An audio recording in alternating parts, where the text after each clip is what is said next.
아멘. 하나님 말씀은 이사야서입니다. 이사야 49장 23절. 이사야 49장 23절. 우리 한 목소리로 함께 읽겠습니다. 왕들은 내 양부가 되며 왕비들은 내 유모가 될 것이며 그들이 얼굴을 땅에 대고 내게 절하고 내 발에 티끌을 핥을 것이니 내가 나를 여호와인 줄을 알리라. 나를 바라는 자는 수치를 당하지 아니하리라. 아멘. 기도드리겠습니다. 살아계신 하나님 아버지 감사합니다. 이 시간에 우리가 또 하나님의 말씀을 전하고 듣고자 합니다. 특별히 교회의 정치제도에 대해서, 당회, 노회, 총회에 대해서 살피려고 하오니 잘 깨달아 알게 도우소서. 하나님이 알려주시는 대로 믿고 따를 때 우리가 복되며 가정이 복되고 우리가 있는 직장이 복되고 나라가 복되고 교회가 복될 것임을 분명히 믿사오니 하나님께서 잘 깨달아 알고 믿고 순종하게 도우소서. 예수 그리스도의 이름으로 기도드렸습니다. 아멘. 예, 노회, 당회, 노회, 총회, 우리에게 좀 이렇게 익숙하지 않은데 그것이 무슨 의미가 있을까? 그냥 이렇게 대강 지나가지 우리가 그런 생각을 할 수도 있는데 엄청 유익합니다. 우리가 교회의 정치가 이루어지는 것을 잘 깨달아 알고 그것을 따라 살아갈 때 그렇게 하나님이 알려주신 대로 교회의 정치를 하는 그러한 성도가 가정에서는 자기 마음대로 그렇게 가정을 이끌어 나가겠습니까? 아니면 회사나 나라에서 마음대로 하겠습니까? 그러지 않아요. 하나님의 말씀을 잘 알아듣고 교회에서 올바르게 행하게 되면 그것이 가정에서도 영향을 미쳐요. 가정에서도 참 올바르게, 내가 남편이니까, 내가 남자니까 함부로 하지 않습니다. 왜 그러냐면 교회에서도 하나님의 이 분명한 교회를 이끌어 나가는 법이 있구나. 그럼 이것을 따라서 나는 저렇게 하고 싶어도 하나님이 분명히 말씀을 하셨으니까 이 말씀을 따라야 되겠구나 라는 것을 배우게 됐을 때 가정에서도 정말 올바로 그렇게 가정을 꾸려 나갈 수 있는 것이고, 회사 같은 데에서도 이것은 정말 잘못된 것인데, 상식적으로도 잘못됐고 하나님의 뜻으로도 잘못됐는데 그것을 분별해서 그것을 또 이렇게 고치고 또 그것이 확대되면 나라에서도 큰 유익을 끼칠 수 있게 되는 것입니다. 그래서 교회 정치가 무슨 의미가 있을까? 우리의 실생활과 아주 밀접한 관계가 있다는 것을 깨달아 알고 여러분들이 또 한번 이렇게 공부하시기 바랍니다. 1랑 지난번에 한번 했었는데 다시 한번 읽어보겠습니다. 교회에 보다 나은 정치와 건덕을 위하여 일반적으로 총회와 지방의회라고 불리는 회의체가 마땅히 있어야 한다. 그러니까 교회, 이 제일 장로교회, 이 지교회, 제일 장로교회 하나, 이 제일 장로교회를 잘 이끌어 나가기 위해서는 당회가 있어야 되는 거예요.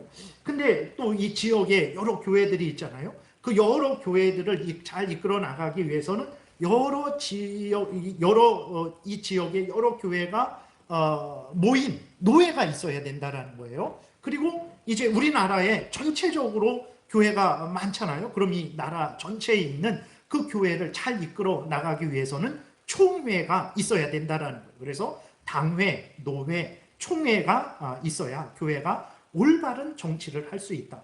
교회가 덕을 세울 수 있다. 교회가 하나님의 은혜 가운데 부흥 발전할 수 있다. 이렇게 말을 하는 것입니다. 그래서 정치라는 것이 무엇입니까? 정치라는 게 바르게 다스린다라는 거잖아요. 바르게 다스린다. 근데 인간의 삶 속에서는 정치는 반드시 필요해요. 그래서 여러분들이 정말 정치에 관심을 가져야 됩니다. 교회 정치에도 관심 가지고 세상 정치에도 관심을 가져야 돼요. 그래야 이 나라가 올바르게 잘 이끌어 나갈 수 있는 거예요. 그러니까 사람이 있잖아요. 사람이 있으면 이 사람들이 여러 모였어요. 그러면 그 사람들이 서로 화목하게 지내게 하고 올바로 살아가게 하기 위해서는 바르게 다스려야 되는 것이거든요. 그게 정치예요. 정치가 되지 않으면, 바르게 다스림이 없게 되면 어떻게 됩니까? 나라가 혼란해지고 결국은 망하게 돼요. 그 분명한 예가 공산주의예요. 여러분, 이렇게 정치 바르게 다스려야 되는데 바른 사상으로, 바른 정치 제도로 다스려야 되는 거예요. 그냥 아무거나 다스리면 되지. 그러니까 아무걸로나 다스리면 되지. 아닙니다. 공산주의가 마르크스에 의해서 공산당 선언이 지금부터 거의 한 200년 전쯤에 180년 전쯤에 1848년에 그 공산당 선언이 이렇게 있었거든요. 그 이후에 이제 100년 정도 지나서 1917년에 소련에서 공산주의 혁명이 일어났어요. 그러니까 1917년에 공산주의 혁명, 지금부터 한 120년 정도 되죠. 120년 전쯤에 소련에서 공산주의 혁명이 일어나서 아직까지 온 거거든요. 몇 명이 죽었을 것 같습니까? 공산주의, 그들은 이 세상에 진짜 지상천국을 만들어 보고자 그들은 공산주의로 정치를 하겠다 해갖고 그 혁명을 일으킨 거예요. 그래서 공산주의 정치를 시작했어요. 그래서 많이 따랐죠. 중국도 공산주의 정치를 따랐고 북한도 따랐고 뭐 저기 쿠바 같은 데서도 동남아, 베트남, 캄보디아, 라오스 이런 쪽도 따랐고 또 동유럽도 소련의 강제에 의해서 어쨌든 공산주의 정치를 그렇게 했어요. 그래서 아무튼 나라를 잘 이끌어 보겠다. 어떤 차별 없는 공동생산, 공동분배, 정말 그러한 지상천국을 만들어 보겠다 하고 공산주의 정치를 했는데 몇 명 죽었을 것 같습니까? 몇 명 살았을까가 아니라 몇 명 죽었을까? 1억 명이 죽었어요. 대략적으로 1억 명. 그러니까 1917년 소련에서 공산혁명이 일어난 이후부터 지금까지, 근데 이거 통계는 되게 오래전에 이제 통계낸 거죠. 소련에서 공산주의 하나로 2천만 명을 죽였대요. 그러니까 그냥 집계된 숫자만 2천만 명을 학살한 거. 2천만 명을 죽였고 중국에서는 5천만, 6천만, 4천만, 보통 한 5천만, 6천만 죽였대요. 중국에서 공산주의 하려고. 북한에서 공산주의 하려고 김일성이 6.25를 일으켰죠. 그래서 이게 남북한 군인들, 민간인들 합쳐갖고 300만이 죽었어요. 300만. 6.25 때 300만이 죽었고 90년도에 고난의 행군 북한에서 먹을 거 없어갖고 굶어 죽은 사람만 300만이에요. 그러니까 이게 북한에서만 그래요. 그 다음에 저기 베트남 이런 쪽에서 공산혁명 한다고 그렇게 전쟁 일으키고 그래서 거기에서도 수백만이 죽고 캄보디아 같은 데서는 인구 절반인가가 죽었다 그러죠.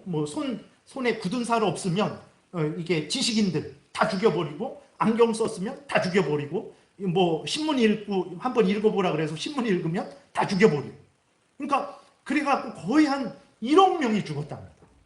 그러니까 정치 바르게 다스려야 돼요. 진짜 바르게 다스려야 됩니다.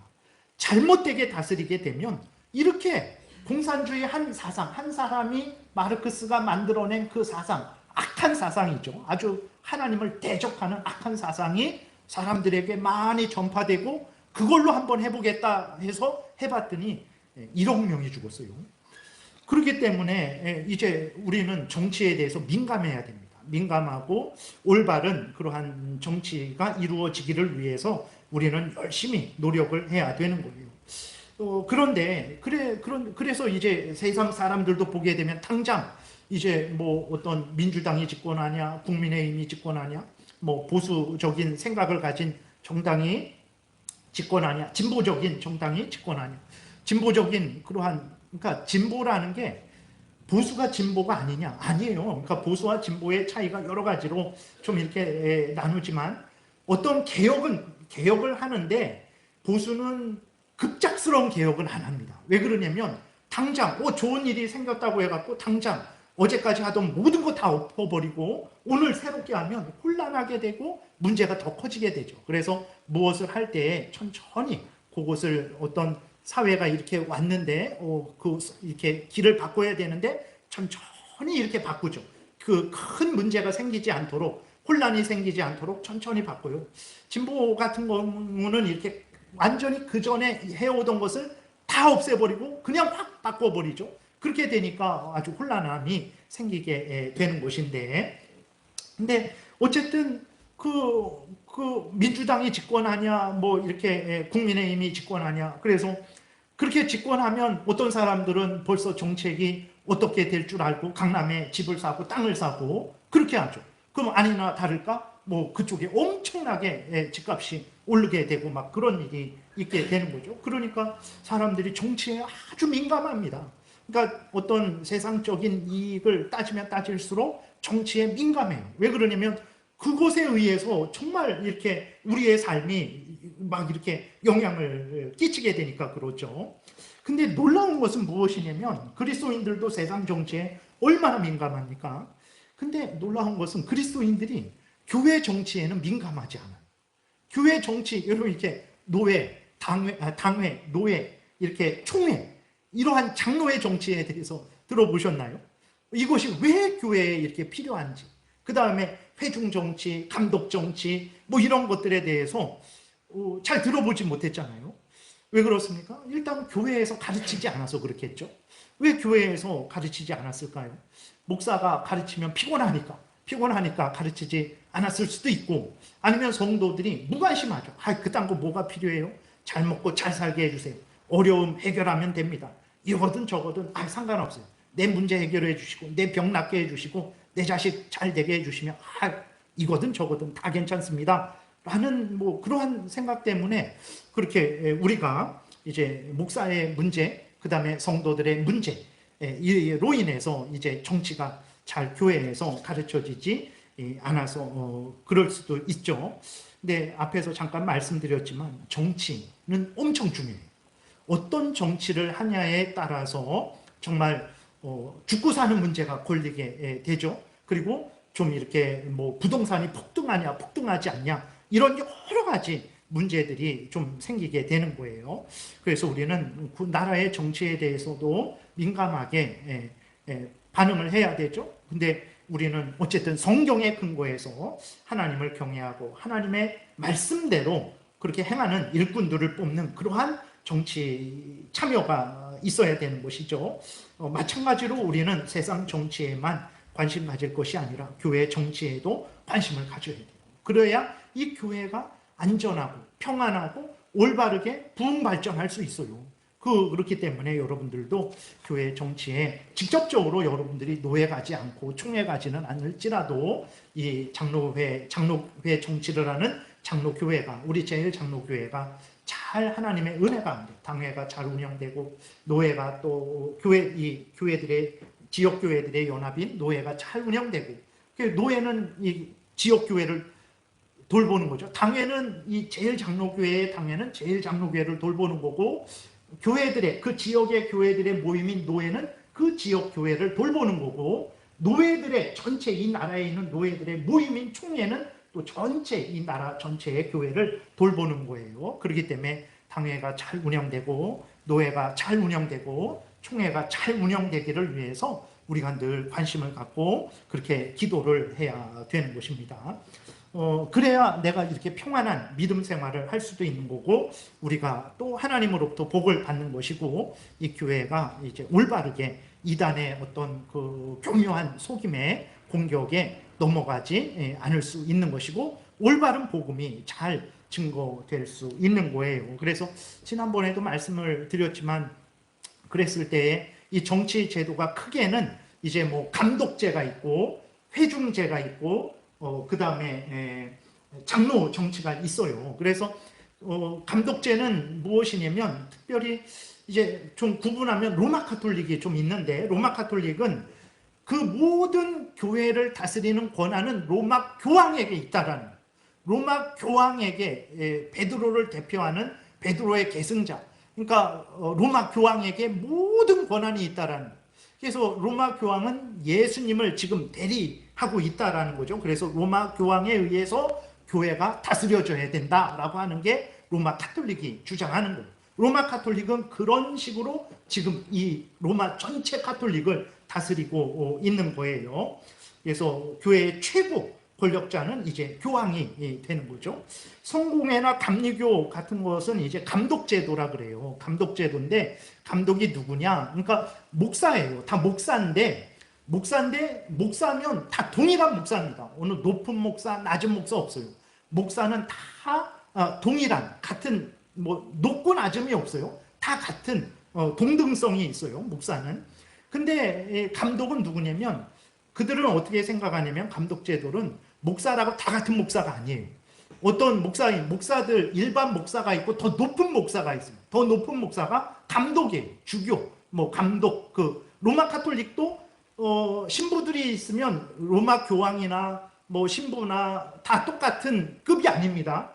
로마 교황은 신부들보다 더 높은 그러한 위치에 있는 거예요. 왜 주교들, 뭐 대주교들, 뭐 이러한 사람들은 그러니까 예를 들어서 군대에 병이 있잖아요. 일반 병, 1병, 2병, 2병, 1병, 상병, 병장 이런 병이 있고 장군이 있잖아요. 마치 감독은 장군과 같은 사람이에요. 그래서 교회의 권한은 이 장군과 같은 감독에게 있다라고 생각을 하는 거예요. 로마 교황은 아닙니다. 로마 교황은 자기가 예수님의 대리자다라고 이렇게 말을 하지만 감독은 자기가 예수님의 대리자라고 말을 하지 않죠. 다만 이제 일반 목사들보다 더 높은 지위에 있어서 교회를 다스릴 수 있는 권한을 가졌다라고 그렇게 주장을 하는 거죠. 그래서 교회를 이 감독들이 다스려요. 그래서 진짜 지금도 감리교는 이렇게 저희 시골에도 거기는 다 감리교예요. 다 감리교인데 이 감리교회 물론 지금은 많이 그러지는 않지만 그래도 저희 부모님 다니는 그 시골에 교회에 목사님이 올 때 그거 어떻게 오게 하면 감독의 허락을 받고 감독이 여기 가라 그래서 오기도 하고 아니면 감독에게 좀 부탁을 해갖고 좀 보내주세요. 이쪽으로 보내주세요. 이렇게 해갖고 어쨌든 그 감독의 허락을 받고 그 교회로 오게 되는 거예요. 그러니까 그 감독이 교회를 다 이렇게 다스리는 그러한 일을 하는 거죠. 그래서 교회의 권한은 그 높은 지위에 있는 그 감독들에게 있다. 감독에게 있다. 감독 한 사람이든 여러 명의 감독이든 간에 그 사람들에게 있다라고 해서 교회를 다스리는 게 감독제예요. 그리고 회중교회는 그렇지 않다. 모든 일반 성도들에게 그 권한이 있다. 민주정치와 똑같죠. 아주 직접 민주정치처럼 그렇게 하는 게 침례교회가 이 회중교회를 좀 뒤잇고 있어요. 그 다음에 장로의 정치는 어떻게 하냐면 말씀드렸듯이 하나님이 교회에 권세를 주셨고 특별히 목사와 장로로 구성된 당회에 또 하나님께서 특별한 그 교회를 다스릴 수 있는 권한을 주신 거예요. 그래서 교회를 다스리는데 예수 그리스도로부터 얻은 권한을 가지고 목사와 장로로 구성된 노예에서 파송한 목사, 교인들에 의해서 선출된 장로로 구성된 당회를 통해서 이제 교회를 다스리는 게 장로의 정치예요. 여기에서 나라의 국회의원 뽑고 이런 것도 다 교회에서 본받은 거예요. 그래서 이제 그 대표를 뽑아서 그 회를 다스리는 거죠. 이게 장로회 정치인 것입니다. 그래서 여러분들이 이렇게 크게는 감독 정치, 로마 카톨릭 교황 정치, 그 다음에 감독 정치, 그 다음에 회중 정치, 그 다음에 장로 정치가 있다라는 정도만 좀 알아도 돼요. 그래서 감리회라고 그렇게 하잖아요. 감독들에 의해서 다스려지는 곳이 감리교회예요. 장로회라 그러잖아요. 장로들, 목사와 장로로 구성된 당회를 통해서 당회, 노회, 총회를 통해서 다스리는 곳이 장로회예요. 로마 카톨릭은 교황에 의해서 다스려지는 곳이 로마 카톨릭이고 성공의 감리교는 감독제고 그런 식으로 해서 그게 얼마나 중요합니까? 대한예수교 장로회 제일장로교회. 그러니까 우리가 제일장로교회인데 대한예수교, 예수님을 믿는 기독교예요. 근데 정치는 장로회로 이렇게 다스리는 교회라는 것을 우리가 알아야죠. 그래서 되게 보면 대한예수교 장로회는 조그맣게 써놓고 우리 교회도 그러잖아요. 주보에도 대한예수교 장로회는 조그맣게 써놓고 제일장로교회를 크게 쓰잖아요. 그러지 않습니다. 제일장로교회 그 다음에 장로회 정치 그게 그렇게 하찮게 여겨지는 그런 거 아니에요. 장로회 정치 안에 우리 제일장로교회가 속해 있다는 것을 우리가 잊지 말아야 되는 것입니다. 그래서 근데 또 장로회 정치는 말씀드렸듯이 우리 이 제일장로교회를 다스리는 곳은 이제 당회를 통해서 다스리잖아요. 근데 이 회중 정치는 뭐냐면 당회만 인정해요. 당회만 인정해서 이 지역에 여러 교회가 있어도 서로 간섭하지 않아요. 서로 참견할 수 없어요. 그냥 서로 지역 교회가 모여요. 모이는데 거기서 어떤 결정을 하잖아요. 그럼 그 결정을 이 지교회에 명령할 수 없어요. 회중교회는 그렇게 해요. 왜냐하면 이 제일장로교회 자체가 완전하기 때문에 다른 교회로부터 간섭을 받을 수 없다라고 이렇게 주장을 해요. 근데 이 노회, 장로회 정치는 당회, 이 개교회, 지교회를 다스리는 것은 당회를 통해서 다스리지만 반드시 그 지역교회에 연합이 있어야 돼요. 왜 그러냐면 우리가 교회에 대해서 배울 때 교회는 어떻게 말합니까? 보편교회가 있다 그랬잖아요. 보편교회. 그러니까 그 보편교회는 창조부터 종말까지 하나님의 모든 택한 백성들의 모임이 교회라 그랬잖아요. 이게 보편교회예요. 근데 이 땅에도 교회들이 있잖아요. 이 땅에 있는 교회들도 전체 하나로 봅니다. 이 땅에 있는 교회들이 다 제각기 뿔뿔이 각자 있는 교회가 아니라 다 예수 그리스도를 머리로 둔 교회들이라고 생각을 하거든요. 그렇기 때문에 당연히 하나로 모여야 되는 거예요. 하나로 모여야 되니까 그 지역에서는 모여야 되죠. 그 지역에서 모인 모임을 노회라고 하는 거예요. 그리고 전체 나라에서 전체적으로 모인 모임을 총회라고 하는 거예요. 근데 세계 전체가 다 모여야 되는데, 나라에서도 다 모여야 되는데 약간의 좀 이렇게 교리, 약간 뭐라 그럴까, 추구하는 게 다르고 그러니까 전체가 하나로 모이지는 못하죠. 그러니까 각 교단별로 그렇게 모이게 되는 것입니다.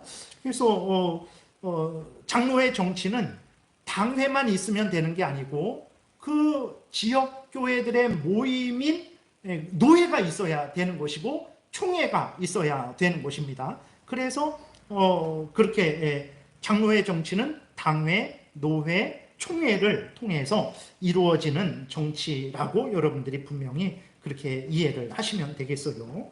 그래서 말씀드렸듯이 지난번에 우리가 살펴본 것처럼 당회는 이 지교회, 이 제일장로교회를 다스리는 거죠. 뭐 예배 순서라든지 설교, 기도, 결혼, 장례, 성도의 그러한 등록, 성도의 그러한 성도가 나가는 거, 뭐 이런 것들을 이제 주관을 하는 거예요. 권징이나 이런 것들을 당회에서 이제 공적으로 질서 있게 처리를 하는 거고. 근데 이 교회에서 문제가 생겼을 때, 이 교회 자체적으로 해결하지 못하는 문제가 생겼을 때는 지난번에 우리가 살펴본 것처럼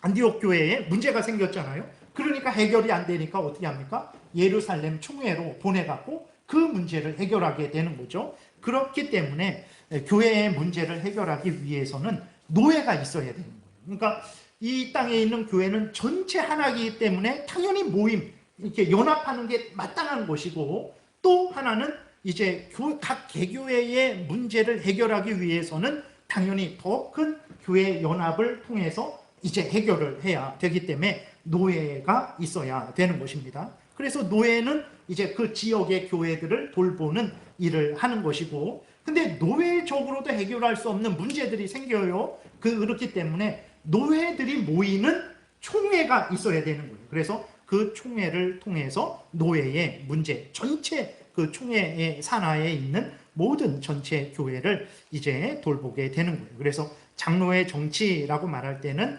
목사와 장로로 구성된 당회, 노회, 총회를 통해서 이루어지는 그러한 정치를 말하는 거예요. 당회, 노회, 총회를 통해서 교회를 다스리는 곳을 장로회, 장로교회라고 그렇게 말을 하는 것입니다. 그리고 또 하나는 중요한 것은 무엇이냐면, 이제 당회에서 결정된 것은 전체 교회가 이제 이 제일장로교회가 순종을 해야 되는 거죠. 왜 그러냐면 그 당회는 하나님이 세우신 그러한 치리회로 믿기 때문에 당회에서 성경적으로 올바르게 결정한 것은 반드시 이 교회에서 우리 성도들이 순종을 해야 됩니다. 그 다음에 노회에서 결정한 것은 반드시 그 노회에 속한 교회들이 반드시 순종을 해야 되는 거예요. 그 다음에 총회에서 결정한 것은 그 총회에 속한 교회들은 반드시 순종을 해야 되는 것입니다. 근데 회중교회는 우리 제일장로교회 자체로 완전하기 때문에 그 연합을 한 노회에서 결정한 그 결정을 안 따라요. 왜냐면 이 자체로 완전하다고 보기 때문에. 근데 장로교는 이 땅에 있는 모든 교회는 전체 하나로 보기 때문에 연합회의에서 결정한 것은 그 속에 있는 교회들은 반드시 따라야 된다는 거예요. 이게 중요해요. 왜 중요하냐면 우리 피부로는 지금 당장 느껴지지 않지만 지금은 회중교회라는 게 없어요. 그 비슷한 정치 방식이 이제 침례교가 남아 있어서 그런 식으로 침례교는 그 회중 중심으로 하지만 예전의 회중교회랑은 다른데, 근데 왜 그러냐면 회중교회가 왜 지금 거의 남아 있지 않냐면 회중교회는요 이 제일장로교회 자체가 완전한 거예요. 그렇기 때문에 서로 연합은 이렇게 모이기는 해요. 모이기는 하는데 그 모임에서 결정된 것을 강제로 따라야 되는 건 아니거든요. 근데 문제가 뭐냐면 그렇게 이제 그 계속 이렇게 신앙생활이 평탄하면 좋은데 인간주의 중심적이고 그 자유주의 신학이라는 것은 성경으로부터 자유롭게 내가 신앙하겠다.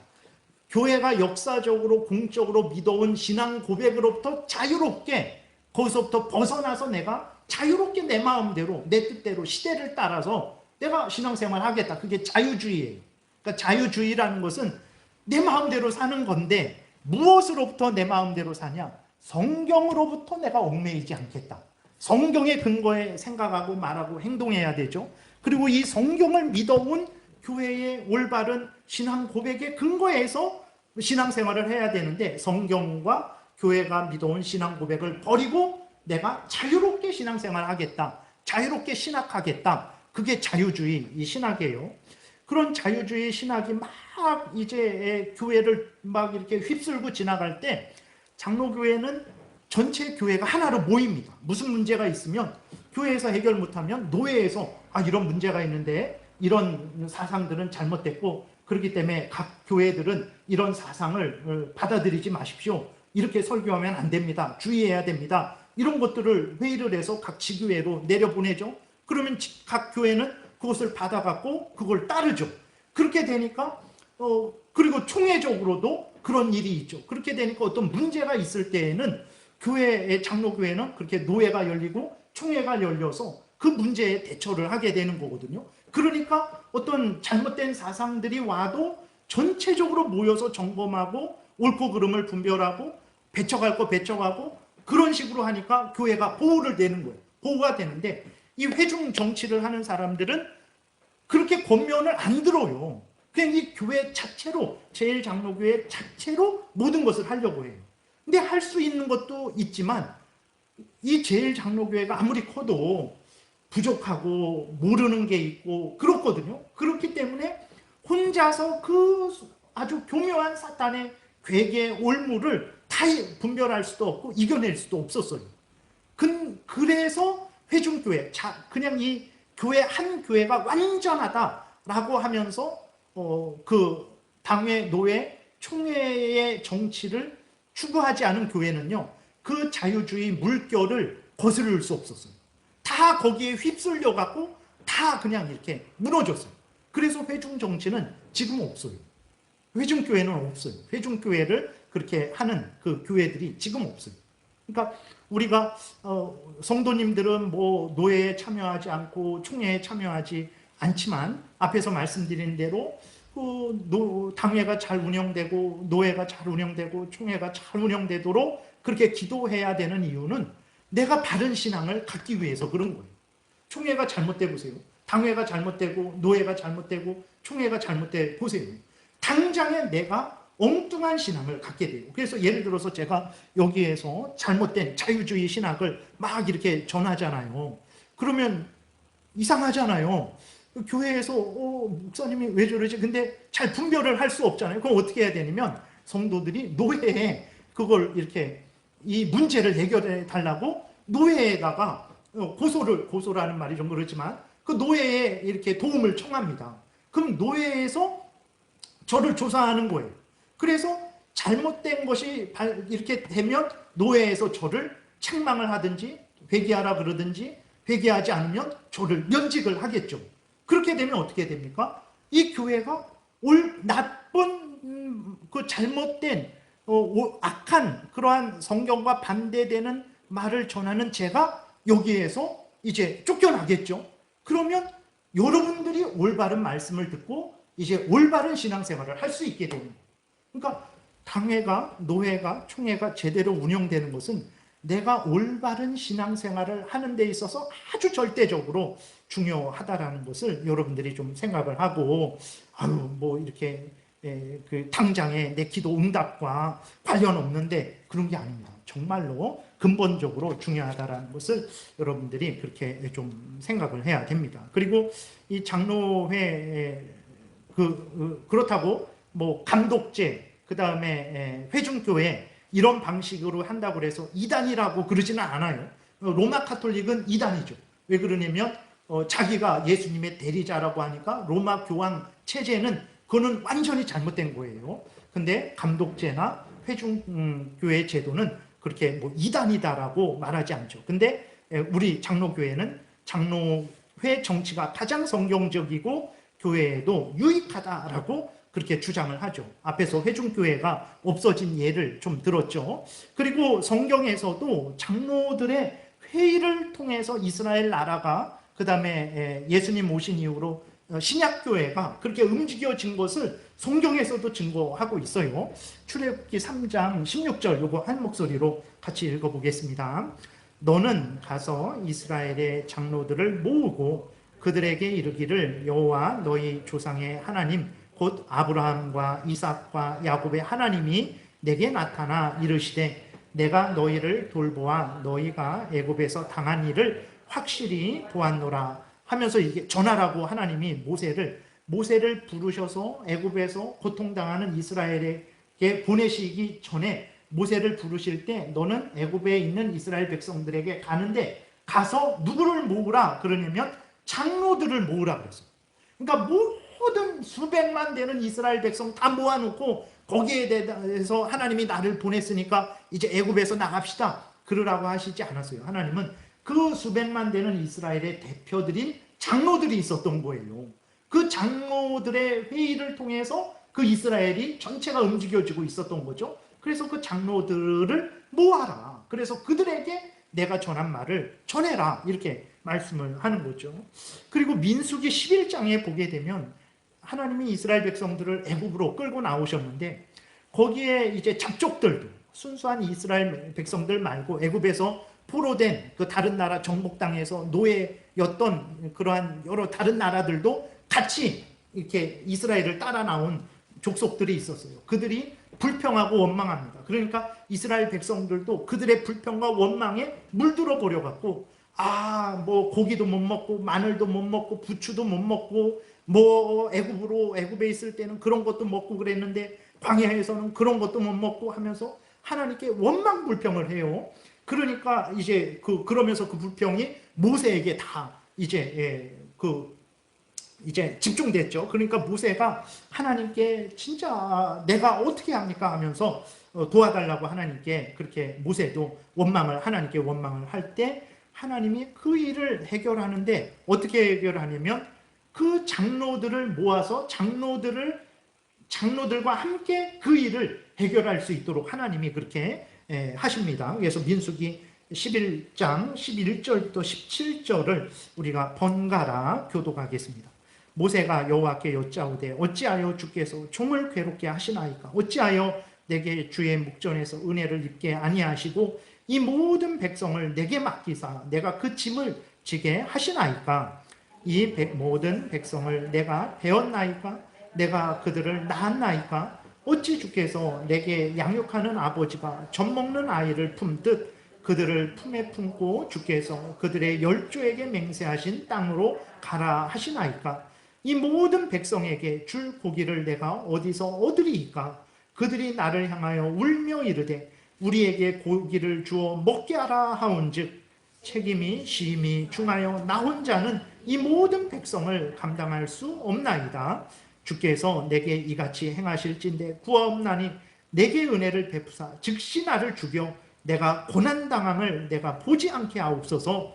여호와께서 모세에게 이르시되 이스라엘 노인 중에 내가 알기로 백성의 장로와 지도자가 될 만한 자 70명을 모아 내게 데리고 와 회막에 이르러 거기서 너와 함께 서게 하라. 내가 강림하여 거기서 너와 말하고 내게 임한 영을 그들에게도 임하게 하리니 그들이 너와 함께 백성의 짐을 담당하고 너 혼자 담당하지 아니하리라. 이렇게 하나님이 교회를 운영해 나가는 데 있어서 때로는 이렇게 감독으로, 예를 들어서 이제 어떤 세상적으로 목사 한 명이 이렇게 강하게 이끌어 나가야 할 때가 있어요.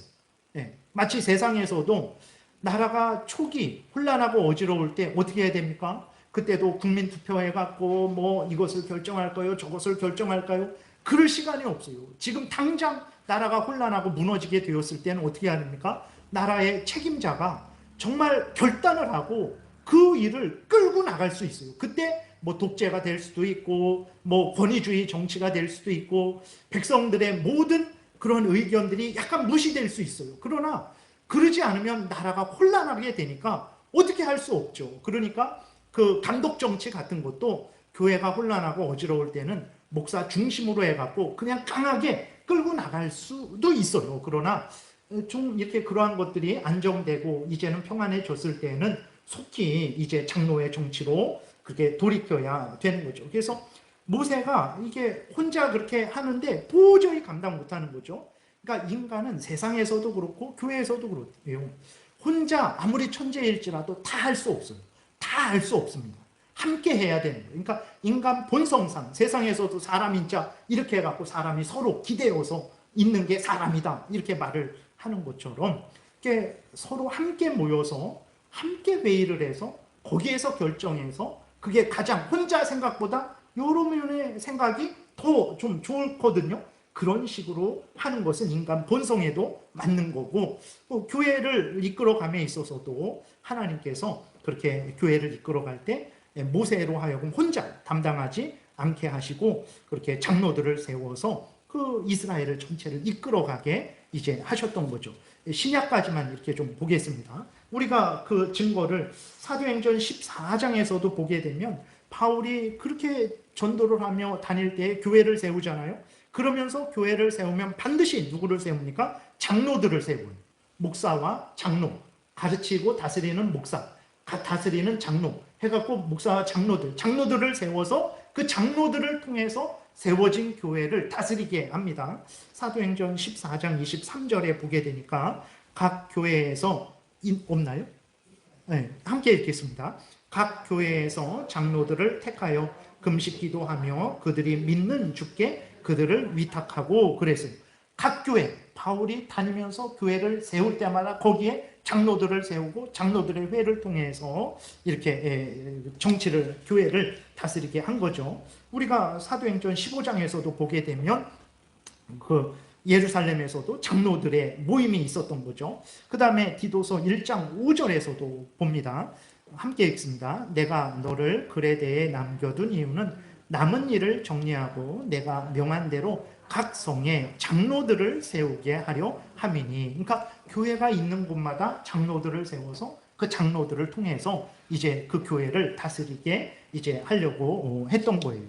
이렇게 성경적으로도 보면 장로 정치가 성경적으로도 항상 이렇게 드러나 있고 역사적으로도 회중교회의 방식은 그 자유주의 자유주의 신학의 물결이 막 휩쓸고 지나갈 때 저항하지 못하고 그냥 휩쓸려 버렸어요. 근데 이렇게 이 땅에 있는 모든 교회를 하나로 보고 그래서 지역에서도 연합하고 전체적으로도 연합해서 그렇게 당회, 노회, 총회를 통한 정치를 한 장로교회는 아직까지도 이렇게 든든히 서 있는 것을 우리가 보게 됩니다. 그리고 감리교회에서는 말씀드린 대로 감독에 의해서 움직여지는 거잖아요.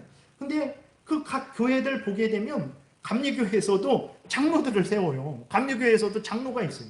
장로가 있어서 그 장로 회의를 통해서 그렇게 운영을 하죠. 그러니까 이렇게 성경적으로도 실제 교회가 걸어온 역사를 보더라도 이 장로의 정치가 가장 성경적이고 교회에도 가장 유익하다라는 것을 우리가 알 수 있죠. 그래서 장로회에 소속된 우리들은 장로회에 소속된 것을 자부심을 가져야 됩니다. 그리고 이 장로회가 당회, 노회, 총회가 하나님의 은혜 가운데 잘 그렇게 되도록 그렇게 해야 됩니다. 그래서 사도행전 16장 여기만 읽고 이제 마치겠습니다. 16장 4절 5절 시작. 여러 성으로 다녀갈 때에 예루살렘에 있는 사도와 장로들이 작정한 규례를 그들에게 주어 지키게 하니 이에 여러 교회가 믿음이 더 굳건해지고 수가 날마다 늘어가니라 그랬어요. 우리가 지난번에 살펴본 대로 15장에서 예루살렘 총회에서 결정을 했잖아요. 그 결정한 내용을 어떻게 했습니까? 각 교회마다 전달하고 그것을 따르라라고 그렇게 알려줬어요. 그러니까 그 교회가 예루살렘 총회에서 결정한 것을 받아들이고 그렇게 따랐어요. 5절에 보게 되니까 이에 여러 교회가 믿음이 더 굳건해지고 수가 날마다 늘어갔다 그랬어요. 그러니까 내가 신앙생활 잘하고 우리 제일장로교회가 정말 부흥 발전하기를 원한다면 당회, 노회, 총회를 통한 정치를 하는 우리 장로교회가 백석교단이 하나님의 은혜 가운데 잘 진행되도록 그렇게 우리가 기도해야 되는 것입니다. 그러면 이제 마지막입니다. 총회 마음대로 모든 것을 잘못된 것을 그렇게 독단적으로 결정할 수 있지 않냐? 아닙니다. 총회에서 노회에서 정한 것은 교회가 지켜야 돼요. 총회가 정한 것은 노회가 그 밑에 산하 교회가 다 지켜야 돼요. 근데 총회가 결정할 수 있는 것은요, 어떻게 결정하냐면 노회가 헌의한 것만, 노회가 의견을 낸 것에 대해서만 안건을 다루고 결정할 수 있어요. 그럼 노회는 그 총회에 그 헌의할 수 있는 안건을 올릴 수 있는 그 안건은 어떻게 결정하냐? 지교회에서 올린 헌의안으로만 노회에서 결정하고 그것을 총회에 올릴 수 있는 거예요. 그러니까 총회의 결정은 결국은 노회가 올린 것만 결정을 할 수 있는 거고 노회는 지교회가 올린 것만 다룰 수 있는 거예요. 그러니까 총회에서 결정한 것은 반드시 따라야 되는데 그러면 독재가 되지 않냐? 총회 독재가 아니에요. 총회가 다룰 수 있는 결정은 결국은 지교회에서 노회를 통해 올라온 결정만 다룰 수 있는 거예요. 그러니까 이 장로의 정치가요 얼마나 철저한지 모릅니다. 진짜 철저해요. 이런 철저한 정치를 교회에서 배우는 거예요. 이런 것을 배운 사람이 가정에서 살 때에 함부로 막 살겠습니까? 그러지 않아요.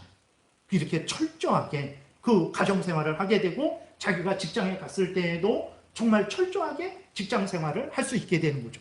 그렇게 올바르게 직장생활을 하게 되니까 그 사람이 인정을 받게 되는 것이고 그 사람이 복을 받게 되는 것입니다. 그래서 장로의 정치가 당회, 노회, 총회가 나랑 무슨 상관이 있냐? 아주 밀접하게 관련되어 있다는 것을 여러분들이 기억하시고 당회, 노회, 총회가 잘 운영되기를 위해서 틈날 때마다 기도해 주시기 바랍니다.